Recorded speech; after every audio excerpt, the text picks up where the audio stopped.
दुनिया इस वक्त ईरान अमेरिका की जंग में कुछ ऐसी उलझी है कि उसे दुनिया में कहीं और की जंग नजर नहीं आ रही।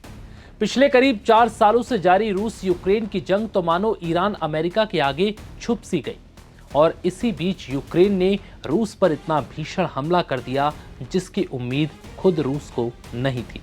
यूक्रेन ने शनिवार की रात रूस के कई इलाकों में 1000 से ज्यादा ड्रोन अटैक किए।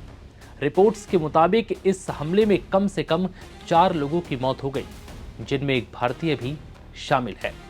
इस भीषण हमले के बाद रूस में भारतीय दूतावास ने इसकी पुष्टि की और बताया कि 3 भारतीय इस हमले में घायल हुए हैं, जिसके बाद अधिकारियों ने हमले वाली जगह का दौरा भी किया और अस्पताल में भर्ती घायलों से मुलाकात की। जानकारी के मुताबिक यूक्रेन के ताजा हमले में मॉस्को में 3 लोगों की मौत हुई है, जबकि सीमा से लगे बल्गोरोद इलाके में एक व्यक्ति की जान चली गई।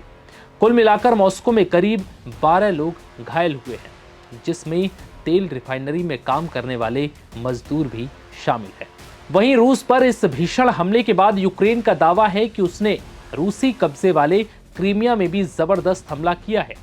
वहां बेलबेक एयरफील्ड पर air defence system, S-400 radar system का hangar, drone control system, data transmission centre और एयर ट्रैफिक कंट्रोल टावर को निशाना बनाया गया। रूसी अधिकारियों के मुताबिक ये हमला हाल के महीनों में मॉस्को पर हुए सबसे बड़े यूक्रेनी ड्रोन हमलों में से एक था, जिसमें रात भर राजधानी और आसपास के इलाकों में एयर रेड सायरन बजते रहे। कई धमाके की आवाज सुनाई दी और अलग अलग जगहों पर मलबे गिरे। ड्रोन हमलों का असर मॉस्को के एयरपोर्ट पर भी पड़ा। शेरमेतियेव एयरपोर्ट पर करीब 200 फ्लाइट्स लेट या रद्द हो गई। वियोनोका एयरपोर्ट पर करीब 100 फ्लाइट्स प्रभावित हुई। एयरपोर्ट परिसर में ड्रोन के टुकड़े भी गिरे।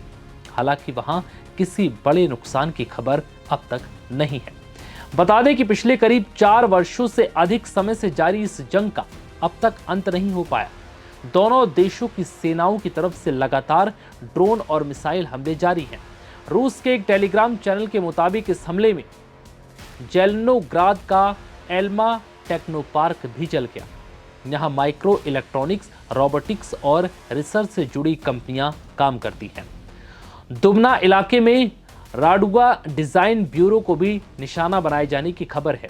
यहां क्रूज मिसाइलें बनाई जाती हैं। यानी यूक्रेन पर रूस में ऐसे ठिकानों पर हमले कर रहा है जिससे उसकी कमर तोड़ी जा सके और आर्थिक तौर पर बड़ा नुकसान पहुंचाया जा सके। वहीं इस हमले के बाद यूक्रेनी राष्ट्रपति जेलेंस्की का कहना है कि रूस पर किया गया यह हमला एकदम जायज था। उन्होंने दावा किया कि रूस लगातार यूक्रेन में आम नागरिकों को निशाना बना रहा है, जिसके चलते यूक्रेन को यह कार्रवाई करनी पड़ी। यूक्रेन की सुरक्षा एजेंसी SBU ने हमलों की जिम्मेदारी लेते हुए कहा कि उन्होंने यह ऑपरेशन सेना के साथ मिलकर किया। वहीं रूस के रक्षा मंत्रालय का दावा है कि उसने 24 घंटे के अंदर 1054 यूक्रेनी ड्रोन, 8 गाइडेड बम और 2 मिसाइलों को मार गिराया है। फिलहाल इस वीडियो में इतना ही। इजाजत दीजिए। नमस्कार।